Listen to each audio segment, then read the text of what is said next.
Voilà, eh bien, le message que je vais apporter aujourd'hui est tiré bien sûr de la paracha Korah. On va revenir un peu sur cette révolte de Korah, sans refaire la paracha, parce que notre frère Ben l'a très bien décrite, l'a très bien faite.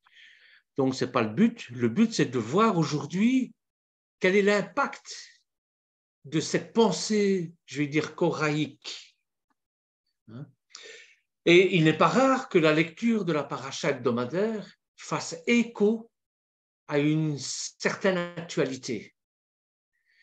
Et c'est sans contexte le cas de cette semaine-ci, tant le personnage de Korah apparaît comme un archétype, soit de politicien, soit de meneur, de leader d'une assemblée.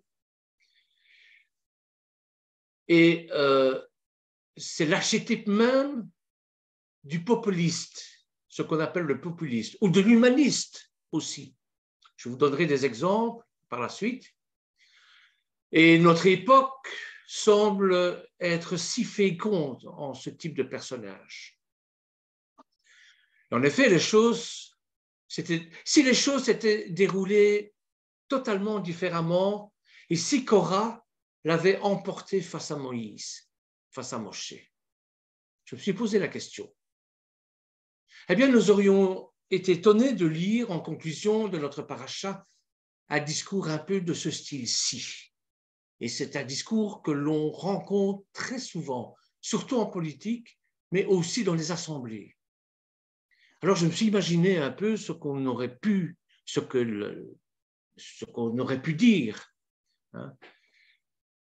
Aujourd'hui, nous déplaçons le pouvoir de la famille Lévi pour vous le rendre à vous, peuple d'Israël. Écoutez bien, c'est un petit peu le discours politique que nous entendons, c'est-à-dire le pouvoir au peuple. En réalité, ce n'est pas ça du tout. C'est de la démagogie, c'est-à-dire on fait croire que le pouvoir émane du peuple. En réalité, c'est une oligarchie, c'est un petit groupe qui détient le pouvoir et qui dirige le peuple. C'est ça la pensée koraïque. Pendant trop longtemps, une petite élite du centre de notre campement a profité des avantages de notre gouvernement, pendant que le peuple en faisait les frais. Deux frères ont prospéré, alors que le peuple n'a tiré aucun bénéfice de toutes ces richesses. La caste dominante s'est protégée elle-même, mais elle n'a pas protégé les membres de notre peuple. Leurs victoires n'ont pas été les vôtres, leurs triomphes n'ont pas été les vôtres. Et pendant qu'ils faisaient la fête au centre du campement, il n'y avait rien à fêter dans les familles en difficulté partout dans le désert. À partir de maintenant, tout ça va changer. Voilà un petit peu ce que je me suis imaginé si Korah avait eu face à Moshe, avait eu gain de cause. Qu'est-ce que ça veut dire? Eh bien, la révolte de Korah, c'est du populisme.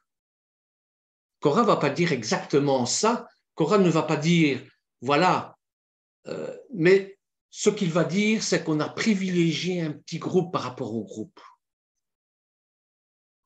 Et j'ai vu ça dans une assemblée, malheureusement, et j'ai eu cette idée-là aussi, cette pensée-là.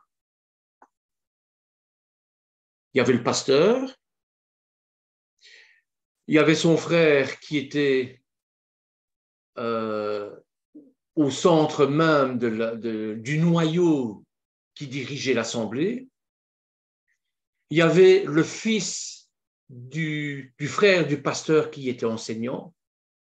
Il y avait aussi la femme du frère du pasteur qui était meneur de louanges. Donc, toute la famille était réunie en quelques personnes.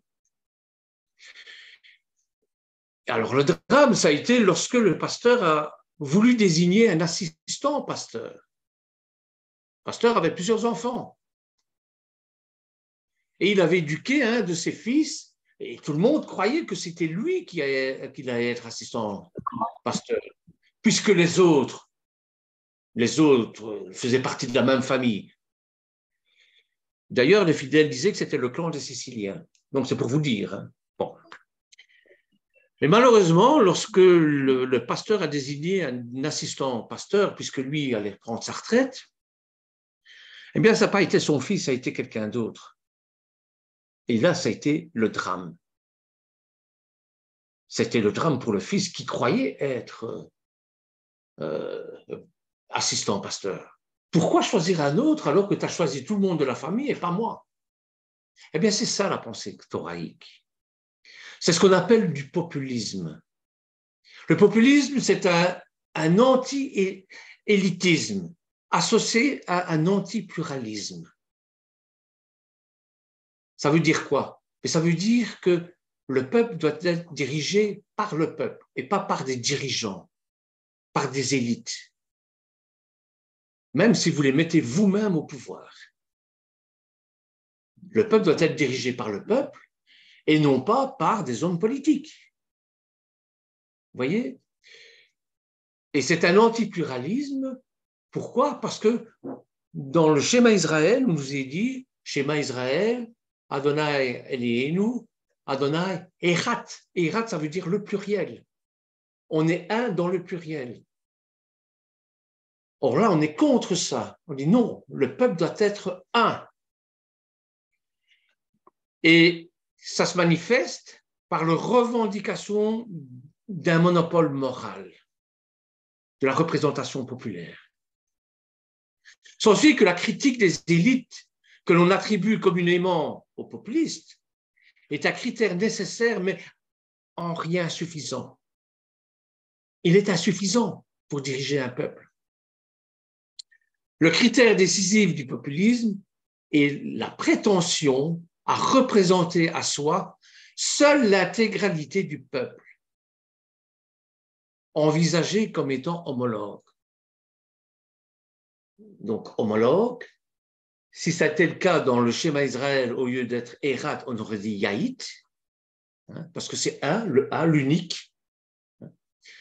Donc, l'homogénéité, moralement pure, et n'ayant rien en commun avec des élites immorales, corrompues et parasitaires.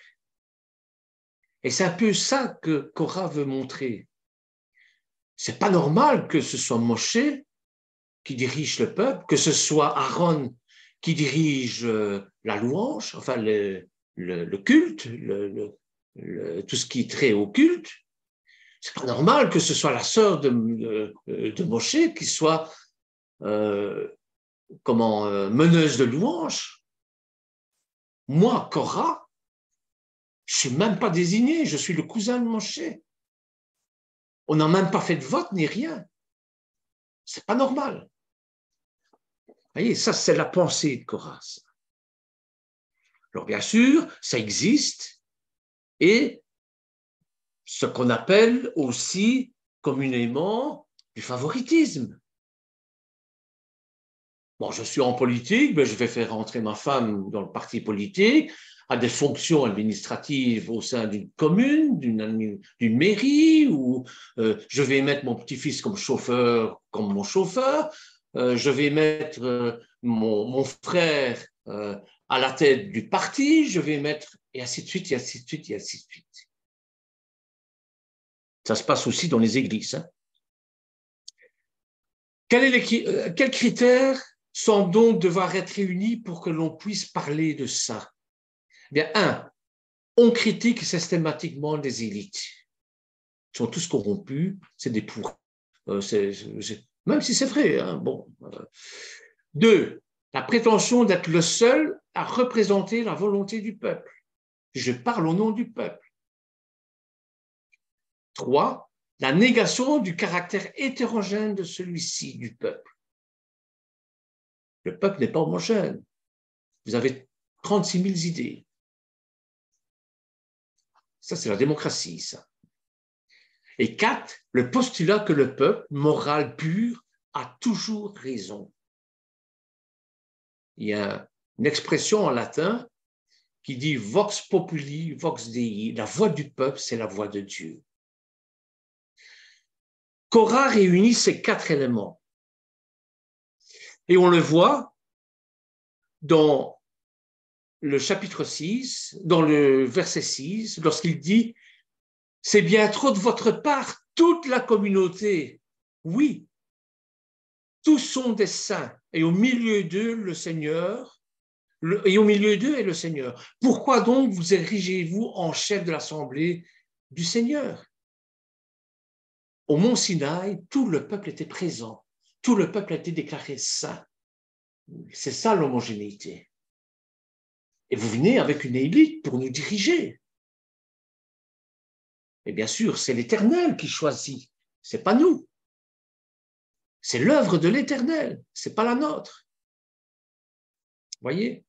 Et c'est ainsi que Korah, avec 3 acolytes très importants, Dathan, Aviram et On, ont pris la tête d'une troupe de 150 insurgés. Ce n'était pas n'importe qui.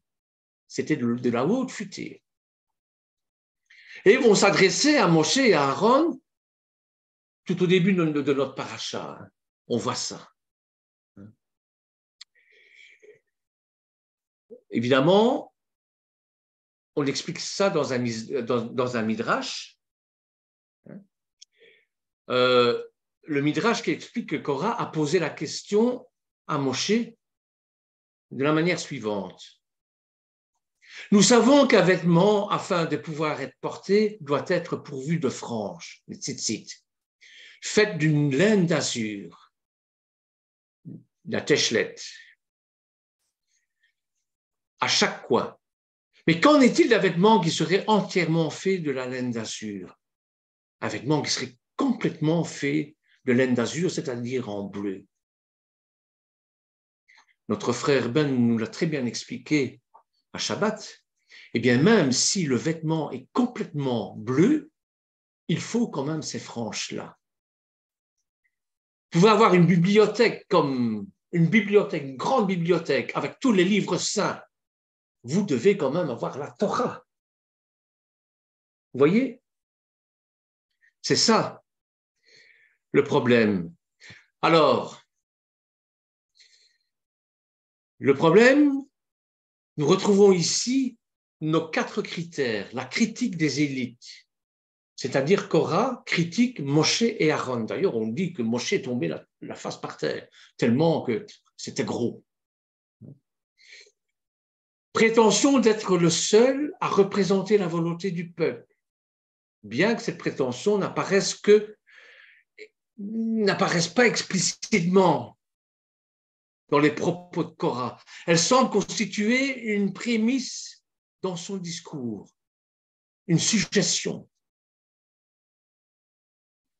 La négation du caractère hétérogène du peuple. Exemple, c'est pour ça que dans le Midrash, il nous y dit que il prend l'exemple du talit katan bleu. Est-ce qu'il faut mettre des franges bleues? Voilà, c'est ça. Hein? Donc,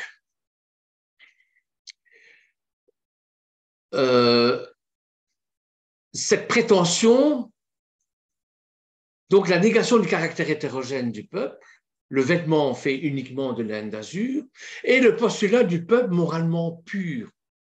Tous sont saints. On est tous sur le même pied d'égalité. Et puisqu'on est tous d'accord, puisqu'on est tous saints, puisqu'on est tous sur le même pied d'égalité, eh bien, on a raison. Frères et sœurs, vous savez bien comme moi qu'on n'est pas tous sur la même longueur d'onde au niveau spirituel. Nous avons tous des parcours différents. Nous avons tous aussi une évolution spirituelle différente. Mais ensemble, nous formons le Hérat, nous formons le un. D'ailleurs, il nous l'a dit au verset 10, hein, nous n'irons point. Donc, c'est les trois, Aviram, On et l'autre, hein, qui s'expriment lorsque Moshe va les chercher. Il dit, nous n'irons point. Est-ce que tu nous as fait sortir d'un pays ruisselant de lait et de miel pour nous faire mourir dans le désert, sans prétendre encore ériger en maître sur nous? C'est un dictateur, mon cher. Voilà ce qu'il est en train de dire. Certes, ce n'est pas dans un pays abondant de lait et de miel que tu nous as conduits. Ce ne sont ni les champs ni les vignes dont tu nous as promis procurer l'héritage. Alors, le terme est très fort en hébreu. Crèveras-tu les yeux de ces hommes? Nous n'irons point. Arrêtons d'être des pigeons. Voilà ce qu'il nous dit. Arrêtons d'être des pigeons. Ce n'est plus Korah qui s'exprime ici, mais c'est Dathan, Aviram et On. Et quelques versets plus loin, ils refusent de se rendre auprès de Moshe pour s'expliquer avec lui. Ça ne sert à rien de s'expliquer avec eux. Leur idée est faite, hein, les dirigeants sont des pourris, terminé, on ne discute plus. Nous trouvons dans ce discours deux éléments qui, sans faire partie des critères de définition du populisme, l'accompagnent généralement. Le refus du débat avec les élites corrompues. Trouver qu'un homme politique agit mal, fait de la corruption, eh bien, vous allez le trouver, vous lui demandez des comptes. Il doit s'expliquer. C'est ce qui s'est passé en Belgique avec les visas aux Iraniens. On a demandé à la politicienne, au ministre des Affaires étrangères, comment avez-vous autorisé des visas à des terroristes? Et elle a dû s'expliquer. Si ça avait été du populisme, on aurait dit, elle est complètement corrompue, je ne discute même plus avec elle. Vous voyez, c'est ça. Donc, le refus du débat des élites corrompues et la mauvaise foi la plus absolue. On a le droit à se défendre, on a le droit à la parole. On a le droit de clarifier les choses. Et concernant ce dernier point, il est frappant de constater à quel point les bienfaits et le dévouement de Moshe pour le peuple soient vite oubliés. De même que sont vite oubliées les fautes que le peuple a commises, ou une partie de celui-ci a pu commettre. Pour mémoire, souvenez-vous, cet épisode se situe après celui des explorateurs, où l'on a vu Moshe prendre une fois de plus la défense du peuple auprès de Dieu, auprès que celui qui eut gravement fauté. Ah oui, on oublie tout le bienfait qu'il a fait, et on ne retient que ça.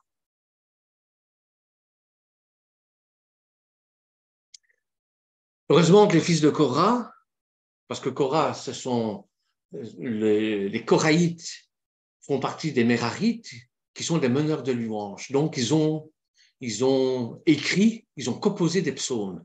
Et le psaume 42, au verset 1, nous montre à quel point ils sont dans le regret de ce que leur père, leur descendant, enfin leur ascendant, Korah, a pu faire. Je n'ai pas le temps de le lire ici, mais lisez-le, c'est le psaume 42. Vous verrez, c'est de toute beauté. Et récité d'une manière sincère, hein, eh bien, ce qui a permis aussi à l'Éternel, je vais dire, de ne pas incomber la conséquence de la faute à ses descendants. Ils ont fait tchouva. Voilà, c'est ça. Ils ont fait tchouva. Eh bien, cette même idée, on va la retrouver dans Shmuel, dans le prophète Shmuel, qui est un descendant de Korah.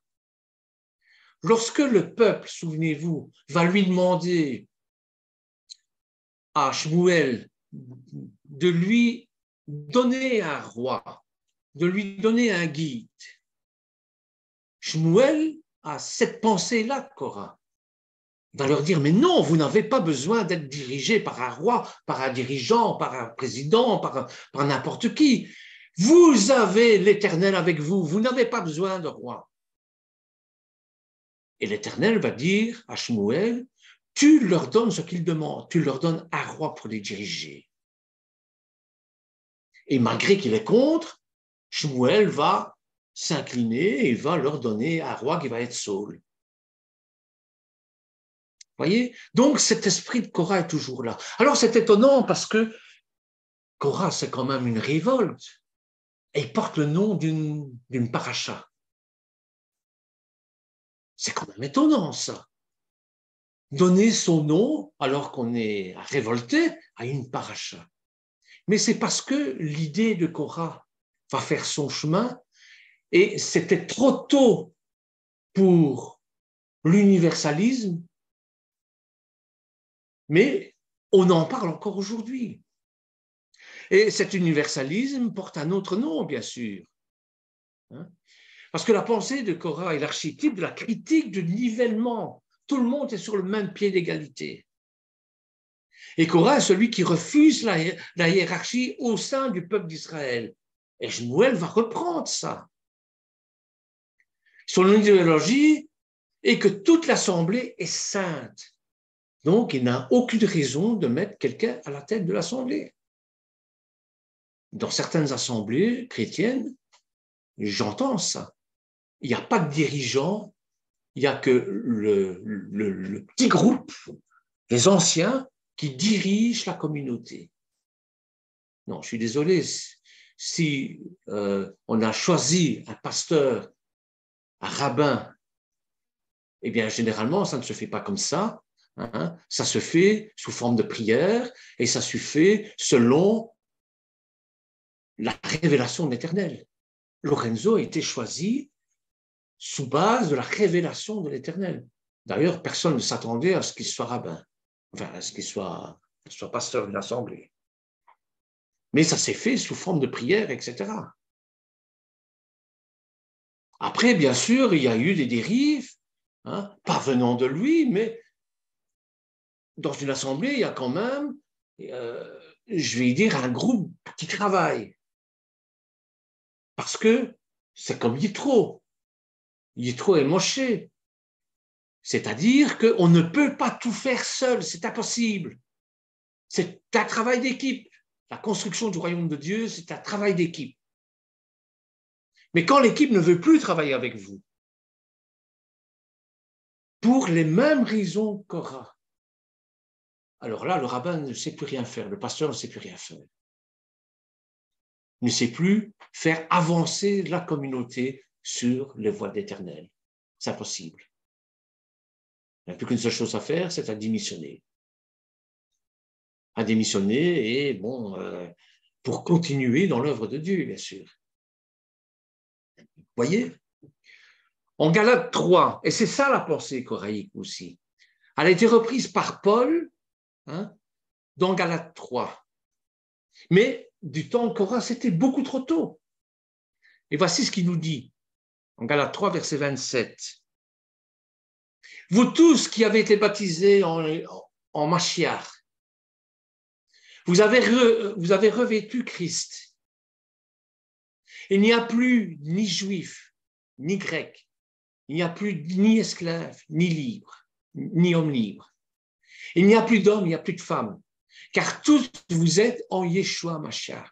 Et si vous êtes en Mashiach, vous êtes donc de la postérité d'Abraham, héritier de la promesse. On rencontre encore cette idéologie dans toutes les assemblées, où on se revendique de tel mouvement ou de tel mouvement, allant parfois jusqu'au sectarisme. Vous voyez, c'est le problème séculaire de savoir s'il faut abandonner ce qu'on est au détriment de la foi. Ça, c'est une des conséquences. Doit-on cesser d'être juif pour devenir chrétien? Ou doit-on se faire juif pour être chrétien? Idem pour les gentils. Gentils dans le sens de Paul, je parle ici. Doivent-ils abandonner leur identité et se faire circoncire pour embrasser la foi en Yeshua? C'est un véritable débat encore aujourd'hui. Dans un autre registre, je suis européen. Je suis belge de confession israélite. Normalement, c'est ça.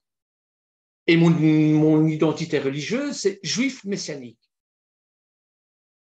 Est-ce que je dois gommer toutes mes particularités religieuses et patriotiques pour être européen?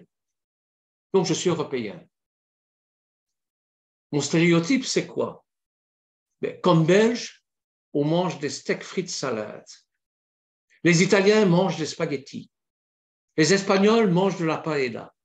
Ce sont des Européens aussi.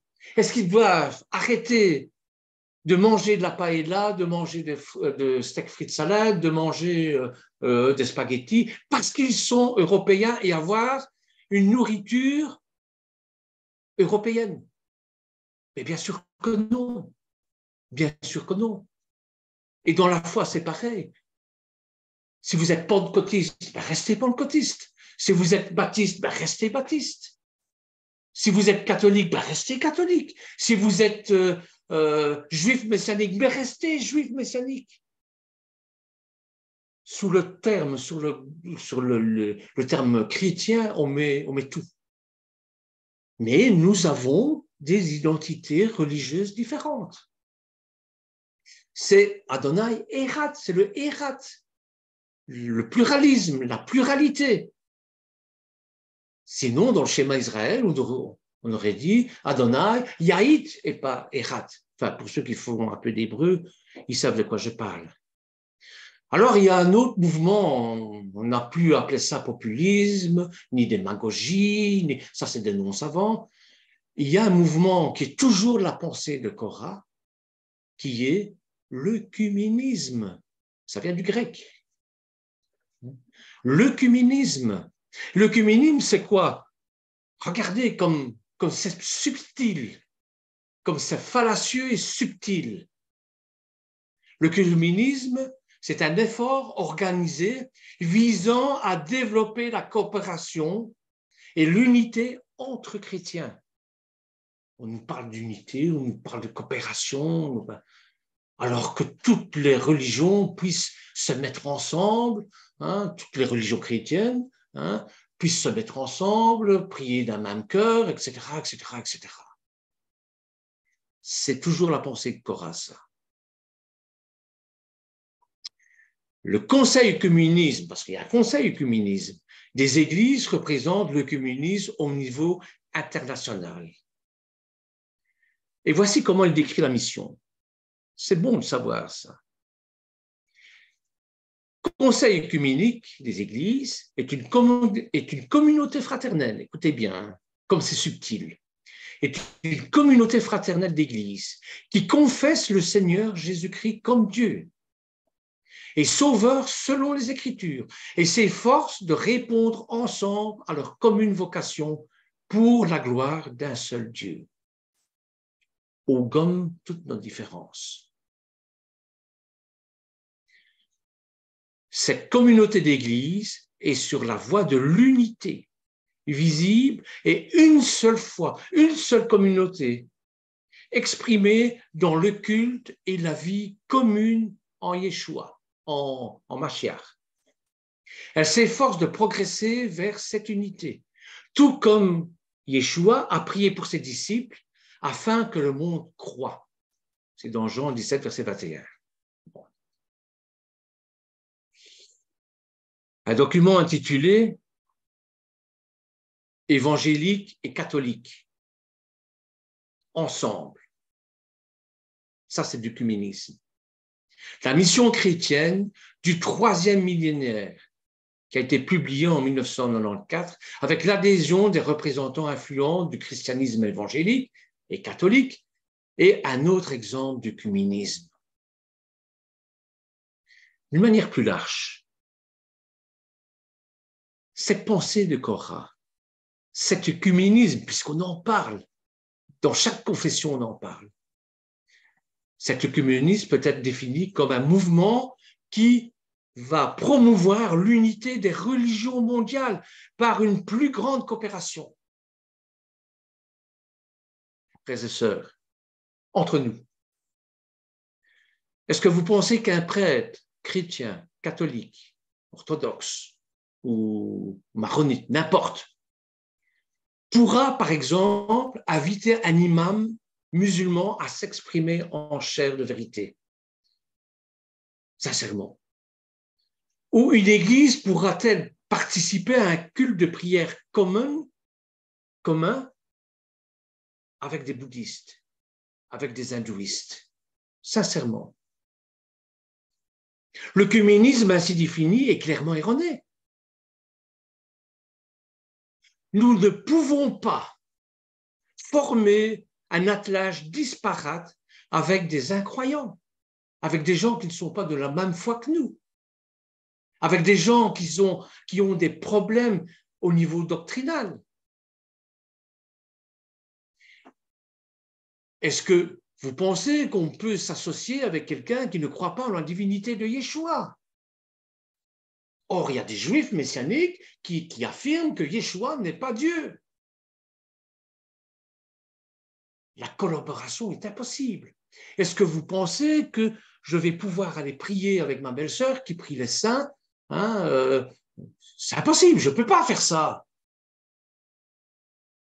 Or, le communisme, c'est ça. Vous voyez? Le communisme, on ne peut pas former un attelage disparate avec des incroyants.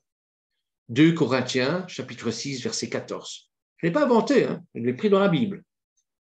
Galates, chapitre 1, versets 6 à 9.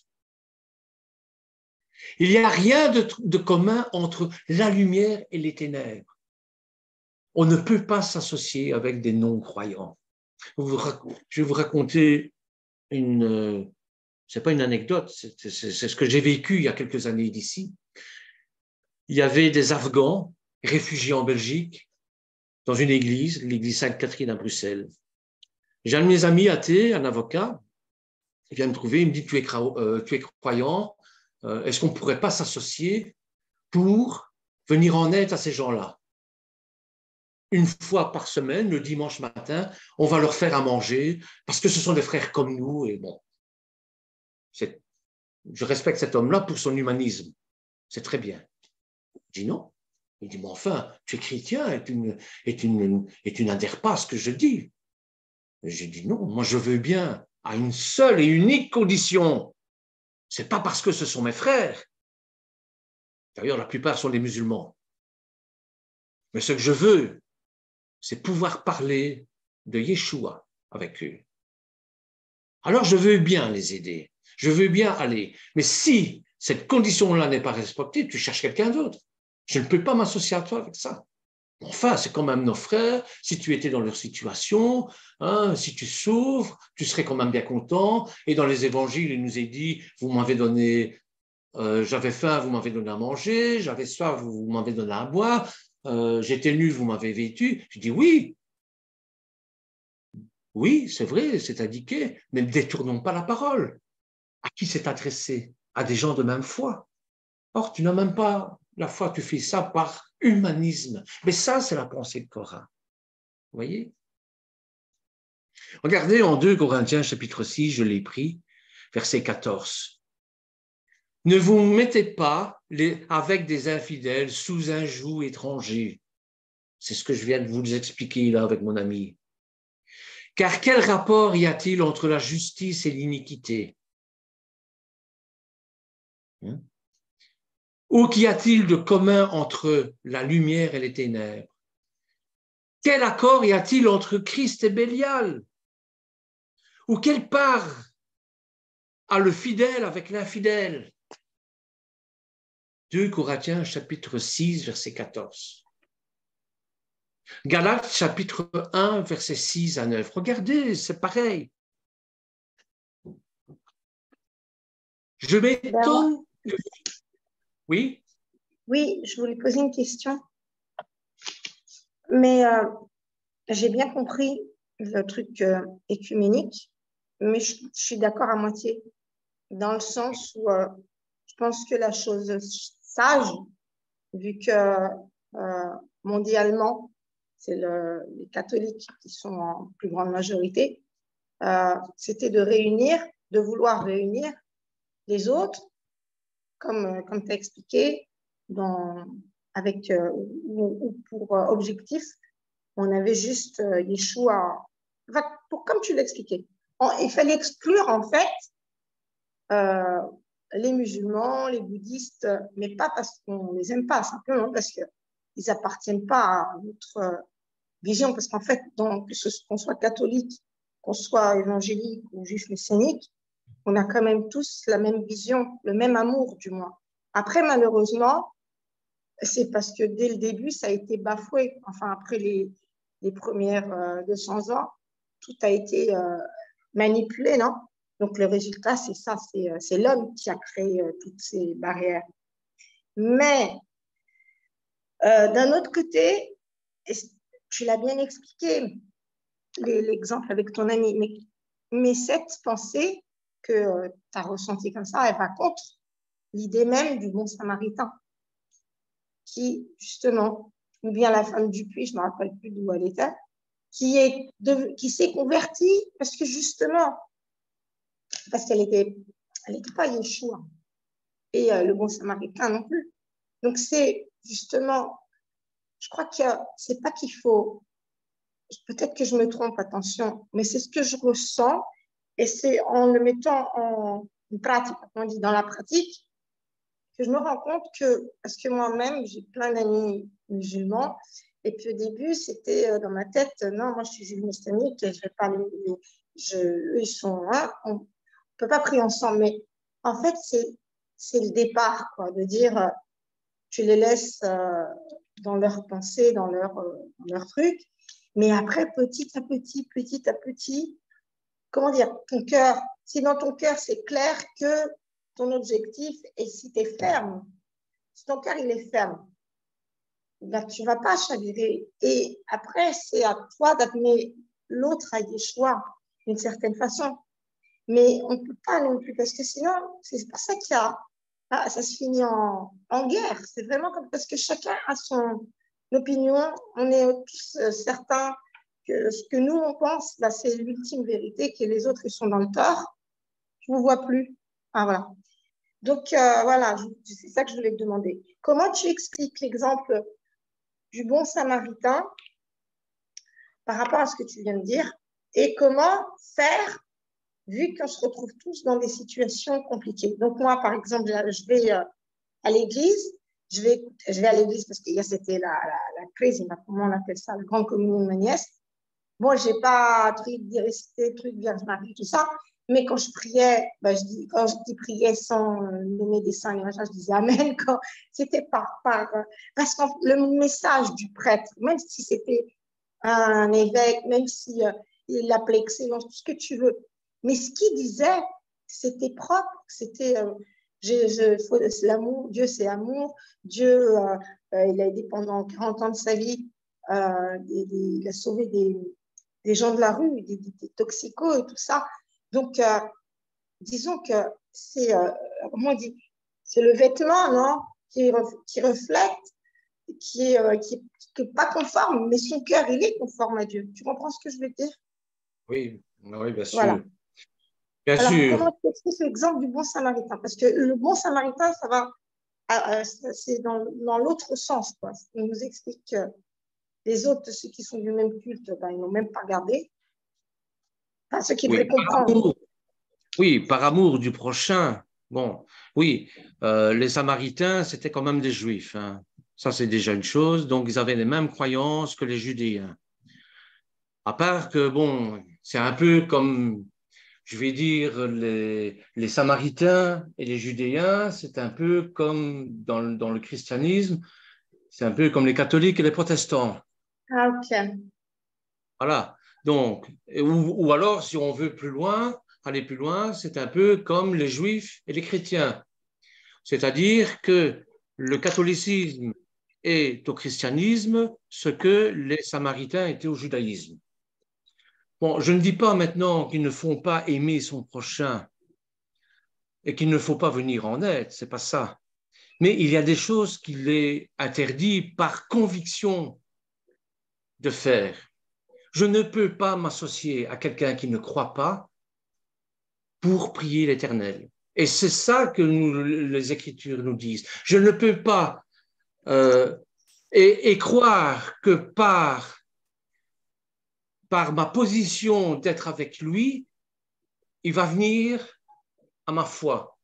Je n'y crois pas. Je l'ai cru un moment, je l'ai cru. Mais ce n'est pas vrai. Si vous mettez dans de l'eau pure une goutte de mazout, elle devient impure. Elle n'est plus pure. Et c'est pareil. On croit parce qu'on va épouser, et ça a été mon cas, on va épouser quelqu'un qui n'est pas au Seigneur, qu'on va la convertir. Ce n'est pas nous qui convertissons, c'est l'Esprit Saint. Mais l'inverse, je vois plus souvent l'inverse, c'est-à-dire des gens qui étaient croyants, qui épousent une non-croyante et qui deviennent incroyants. Pour tout un tas de motifs, pour changer leur couple, pour garder leur couple, pour sauver leur mariage, pour sauver... et les enfants dans tout ça, l'éducation des enfants, qu'est-ce qu'on fait? Et c'est un réel problème. Et c'est pour ça, dans Galates, au chapitre 1, verset 6, il nous dit ceci. Je m'étonne que vous vous détourniez si promptement de celui qui vous a appelé par la grâce de Christ, Mashiach, pour passer à un autre évangile. Je sais, ça peut paraître sectaire, ça peut paraître difficile, mais si ce n'était pas le cas, le bon Dieu ne nous aurait pas donné la Torah sur le mont Sinaï. La Torah, c'est le guide à suivre. Et il n'y a pas à mettre son pied de côté, il suffit de suivre le guide. Si on est vraiment Yeshua, il faut suivre la Torah. Et dans la Torah, il nous est indiqué qu'on ne peut pas prier les saints, qu'on ne peut pas prier, qu'on ne peut pas voler à l'Éternel sa gloire. Or, en priant Marie, en priant les saints, en priant Vishnu, en priant d'autres, c'est comme si on lui volait sa gloire, qu'on la donnait à un autre. C'est comme si on se baladait dans la rue avec le t-shirt de son ex avec sa femme. Pour moi, ça ne va pas. C'est pas compatible. C'est ça. Maintenant, le catholique, moi aussi j'ai des amis catholiques, j'ai été formé par des jésuites, moi en plus, qui sont devenus de véritables amis, bien sûr, mais je ne partage pas leur vue sur le communisme. Je ne peux pas prier avec quelqu'un. Moi, j'ai quelqu'un qui m'a demandé de prier avec lui parce qu'il était dans les difficultés, souffrait d'angoisse, etc. Sans savoir qui il était, je dis oui. Je vais chez elle et que ce que je vois, il y avait la statue de la Vierge Marie avec des bougies tout autour. Je ne peux pas prier. C'est impossible. On m'a dit ça ne se fait pas. Il y a d'autres personnes qui m'ont dit, mais tu devais prier avec elle, ça ne se fait pas de ne pas prier avec elle. C'est impossible. On n'a pas les mêmes conceptions. Vous voyez? Mais pourquoi, Bernard? Pardonne-moi. Pourquoi? Attends, je vais continuer parce que sinon, donc, au verset 7, non pas qu'il y ait un autre évangile, mais qu'il y a des gens qui vous troublent et qui veulent renverser l'évangile de Christ. Mais quand nous-mêmes, quand un ange du ciel annoncerait un autre évangile que celui que nous avons prêché, qu'il soit anathème, donc qu'il soit exclu, qu'il soit retiré. Nous sommes des gens du livre, nous suivons la Torah, il ne faut pas venir avec d'autres doctrines. Et il ne faut pas s'associer avec des gens qui ont une autre doctrine. Il y a des juifs spécialistes. Excusez-moi, ce texte-là, je peux lire ça dans la Bible juive complète. Oui. Galates 1, verset 6, à part du verset 6 là. Oui. Il dit ici, je suis étonné que vous vous détourniez si vite de moi qui vous ai appelé par la grâce du Messie pour passer à une prétendue bonne nouvelle. Verset 16, qui n'est en rien une bonne nouvelle, en réalité, certaines personnes vous entraînent dans l'erreur en essayant de pervertir la véritable bonne nouvelle du Messie. Le verset 8, mais si quelqu'un, nous-mêmes ou un ange du ciel vous annonçait une bonne nouvelle contraire à celle que nous vous avons annoncée, qu'il soit maudit pour toujours. Amen. Voilà. Et nous l'avons dit précédemment, et je le répète à cette heure, si quelqu'un vous annonce un autre évangile que celui que vous avez reçu, qu'il soit anathème, maudit, retiré, excommunié. Et maintenant, est-ce que la faveur des hommes que je désire ou celle de Dieu? Voilà, c'est ça. Est-ce qu'on est un groupe, hein, parce qu'on désire, parce que c'est un désir d'homme, c'est pas un désir de Dieu? Est-ce que je cherche à plaire aux hommes?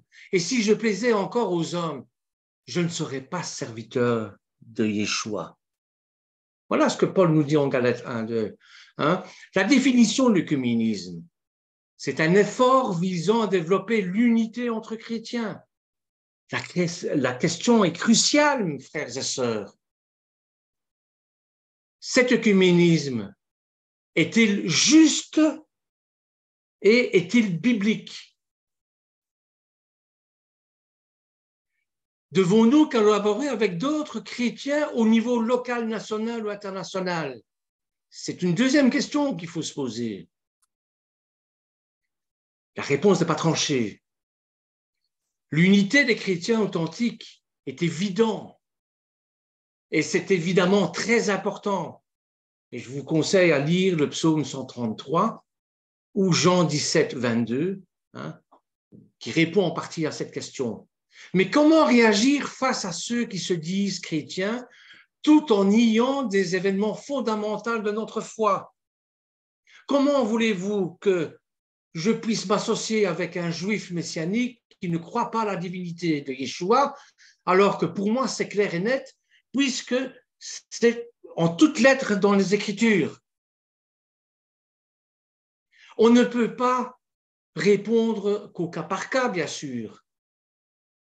Voyez, une série de questions qui nous aideront à prendre des décisions qui honorent l'Éternel concernant l'œcuménisme. C'est ça qu'il faut se poser comme question. D'abord, ceux avec qui nous envisageons de collaborer, sont-ils des croyants authentiques? Au sens biblique du terme, bien sûr. Parce que tout le monde peut se dire croyant, hein. Mais est-ce que ce sont des croyants authentiques au sens biblique du terme? Beaucoup de personnes et d'organisations se réclament au nom de Yeshua, au nom de Jésus-Christ, et le confessent même comme leur sauveur et Seigneur, tout en rejetant, écoutez-moi bien, tout en rejetant clairement ce que la Bible dit de lui. C'est ce que je vous expliquais avec ce frère, ce pasteur qui est juif messianique, soi-disant, mais qui rejette la divinité de Yeshua. C'est ce que les témoins de Jéhovah, hein, qui sont venus l'autre jour chez moi et ont discuté de ça, pour eux, ce n'est pas le Fils de Dieu, c'est un prophète. Comme le musulman le croit et comme les Juifs le croient. Mais il est plus que prophète, il est Dieu lui-même, incarné. Je ne peux pas m'associer avec eux. Alléluia, alléluia. Amen. Vous comprenez? Amen. Beaucoup de personnes ou d'organisations se réclament du nom de Jésus-Christ, bien sûr, et le confessent même comme sauveur et Seigneur, tout en rejetant clairement ce que la Bible dit de lui. Les exemples les plus flagrants, bien, ce sont les témoins de Jéhovah. Ah oui, sous une apparence, ce sont des chrétiens comme nous, mais pas du tout. Ils renient la divinité de Yeshua. Pour eux, c'est un homme comme un autre, c'est même un ange. Non, ce n'est pas ce qui est écrit dans la Bible. Ce n'est pas du tout ce qui est écrit dans la Bible. Les témoins de Jéhovah prétendent suivre Jésus-Christ et se disent chrétiens, tout en niant ce que dit la Bible sur sa nature divine et son œuvre messianique. Un exemple moins flagrant est le christianisme libéral. J'ai quelqu'un qui est venu une fois discuter avec moi, il était issu d'un christianisme libéral, c'est-à-dire syncrétisme. Toutes les religions sont bonnes, tout mène à Dieu. Non, il y a une seule voie pour arriver à Dieu, c'est Yeshua Mashiach. Il n'y en a pas d'autre. Je sais, ça paraît sectaire à l'heure d'aujourd'hui, mais c'est comme ça. C'est-à-dire qu'on retrouve dans presque toutes les dénominations et qui, tout en ayant une apparence chrétienne, rejettent généralement des vérités essentielles, des dogmes. Les vérités, ce sont les dogmes essentiels. Les libéraux nient et minimisent souvent l'inspiration et l'autorité de la Bible. Ce qui fait autorité en matière de foi chez moi, c'est la Torah. C'est pas le magistère catholique. C'est pas Saint machin bazar des protestants. C'est la Torah. C'est ça qui fait autorité en matière de foi. Bernard, on peut parler? Oui. Oui. Attends, je vais achever et puis vous vous laisser terminer, ça serait bien. Hein? Donc, 2 Timothée, chapitre 3, verset 16, nous dit ceci. Il est permis, eux qui s'introduisent dans les maisons et qui captivent des femmes d'un esprit faible et borné, chargées de prêches, agitées par des passions de toute espèce. Il faut adorer l'Éternel en esprit et en vérité, et pas selon nos sentiments. L'exclusivité du salut de Yeshua en Yeshua, c'est dans Jean chapitre 4, verset 6, ou 1 Timothée chapitre 2, verset 5, qui nous dit « Il n'y a qu'un seul Dieu et aussi un seul médiateur entre Dieu et les hommes. » Question d'aller prier la Vierge, Saint Machin, Saint Antoine, Saint, je ne sais pas, bon,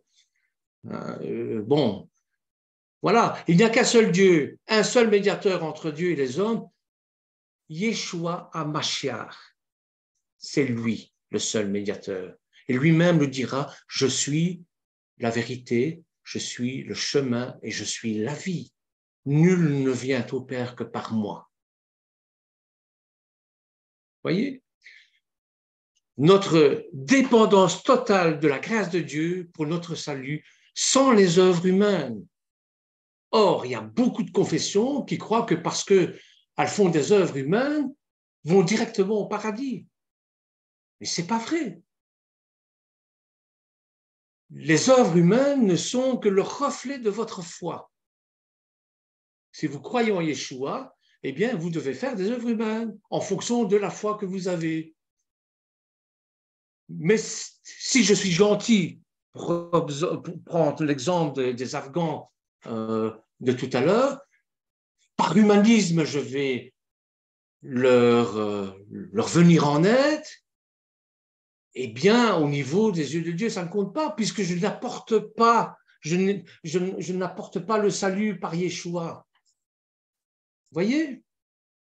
On parle beaucoup aujourd'hui de l'unité entre évangéliques et catholiques. Les tenants de cette forme de communisme affirment que ce système de foi sont tous deux chrétiens et honorent Dieu. Il y a cependant entre eux des différences de taille. Le catholicisme et le christianisme biblique sont deux religions différentes. On est d'accord là-dessus quand même. Avec des dogmes et des pratiques différentes concernant le salut, l'autorité de la Bible, le sacerdoce universel, la nature humaine, l'œuvre de Yeshua à la croix, etc. Il y en a beaucoup. Il y a un abîme, un fossé. Donc, je ne vois pas l'utilité de s'associer avec des catholiques pour prier, par exemple. la longue liste de différentes irréconciliables en ce que dit la Bible et la doctrine de l'Église catholique, par exemple. La doctrine de l'Église catholique est pondue par le magistère, c'est-à-dire un groupe, une élite, hein, qui détermine comment on doit prier, où on doit prier. Voilà, c'est ça. C'est pour ça que la longue liste, c'est pour ça qu'il y a une longue liste. Donc, toute collaboration messianique entre catholiques et protestants est impossible, selon moi, parce qu'ils sont trop différents. Vous voyez? Ceux qui nient les deux côtés ne sont pas sincères sur ce qu'ils prétendent croire. Un catholique convaincu ne peut pas accepter ce que croit un évangélique convaincu, et vice-versa. C'est impossible. Le communisme exerce une attirance, notamment parce que des groupes qui divergent théologiquement défendent souvent passionnément les mêmes valeurs sur certains sujets. Les chrétiens bibliques que nous sommes sont généralement fermement pro-vie, attachés à la famille traditionnelle, soucieux des malades, des sans-abri et avides de justice. D'autres groupes dont la théologie n'est pas biblique peuvent partager des préoccupations sociales, comme les Afghans, dont je vous parlais tout à l'heure. Si bien qu'on peut être tenté d'unir ses efforts pour suivre une cause, la cause commune. Ce qui mène à la prochaine question. Quel est l'objectif final de notre collaboration? C'est quoi le but? Pourquoi on s'unit? Parce que ce sont nos frères ou pour leur montrer ce qu'est le salut? Vous voyez? Les Écritures écrivent clairement comment vivre une vie chrétienne, une vie de foi, une vie de disciple de Yeshua. C'est dans Colossiens, chapitre 3, verset 17. C'est décrit. En quoi que vous fassiez, écoutez bien, et c'est ça, je crois, que la bince qu'on devrait retenir. En quoi que vous fassiez, en parole ou en acte, faites tout au nom du Seigneur Yeshua en exprimant par lui votre reconnaissance à Dieu le Père. Pour ce qui est de nos interactions avec les perdus,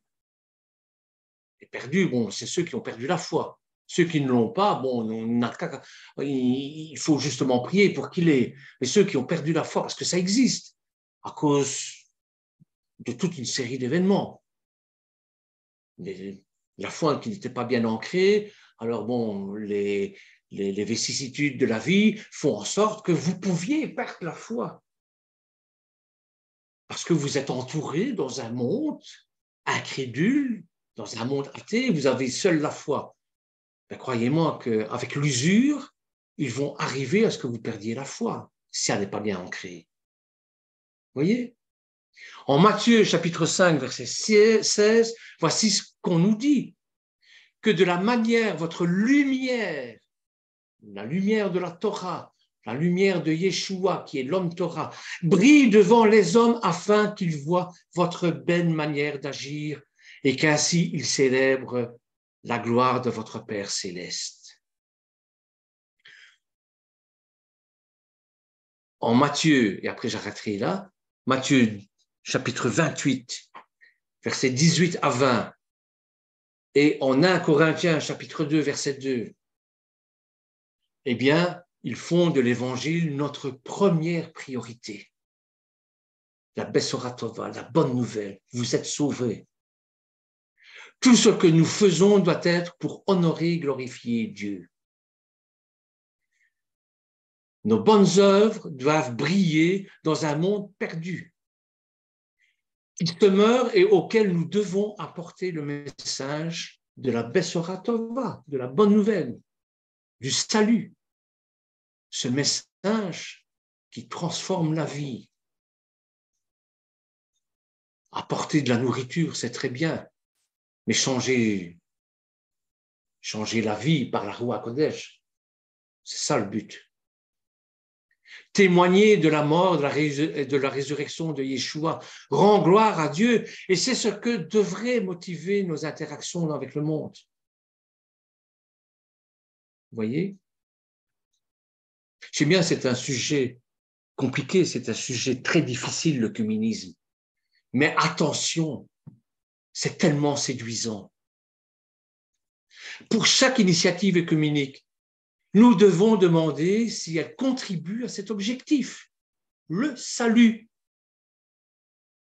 Dans ce genre d'initiative, l'annonce de l'évangile, l'annonce de la Bessorat Toval, de la Brit Hadasha, passe souvent au second plan. C'est ça que je veux dire. Quand elle n'est pas carrément oubliée au profit de messages sociopolitiques. Oh, les pauvres petits Afghans, ils ont souffert dans leur pays, politiquement, socialement, c'est vrai. Mais le but, c'est pas ça. Le message, c'est pas ça. L'initiative œcuménique cherche souvent à transformer le milieu politique, social ou financier au lieu de transformer les vies. Quand on a accueilli les Ukrainiens chez nous, ici en Belgique, ou les gens de Tchernobyl, c'était l'Eldorado ici. C'est pas ça le but de chercher. Vous voyez? Je ne dis pas qu'il ne faut pas le faire, c'est pas ça. L'objectif ultime de tout ce que nous faisons, doit être le salut des perdus. Éphésiens, chapitre 2, versets 1 à 3. Les anges du ciel se réjouissent pour chaque pécheur qui se repent, pas pour chaque pécheur qui a mangé. Luc, chapitre 15, verset 10. La Bible ne dit nulle part que les anges se réjouissent quand une loi est votée, un puits creusé ou une rue goudronnée. Ça ne veut pas dire que ces choses sont mauvaises. Je n'ai jamais dit ça. Soyons clairs. Mais qu'elles ne doivent pas passer avant l'annonce de l'Évangile. Nous devons nous assurer que nos efforts de collaboration contribuent à l'avancée du royaume de Dieu pour l'annonce de l'Évangile. Et si c'est le cas, eh bien, ils vont retourner à la Torah, vont faire tchouva.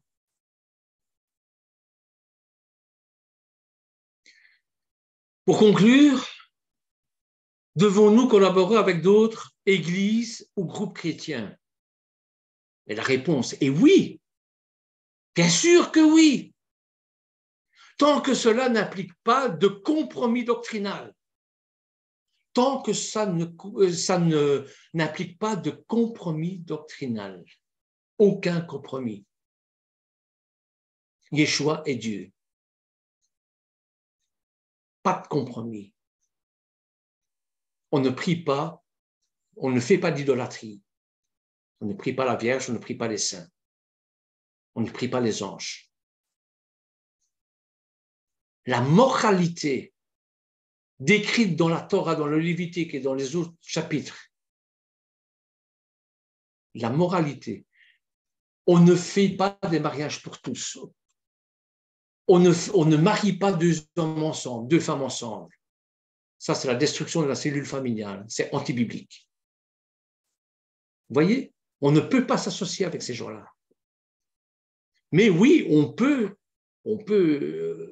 s'il n'y a pas de compromis doctrinal, si les vérités chrétiennes essentielles, que l'évangile n'est pas ignoré ou dilué, que les croyants maintiennent un témoignage clair vis-à-vis du monde et que Dieu est glorifié, nous pouvons en toute liberté nous joindre à d'autres croyants dans la poursuite de son royaume.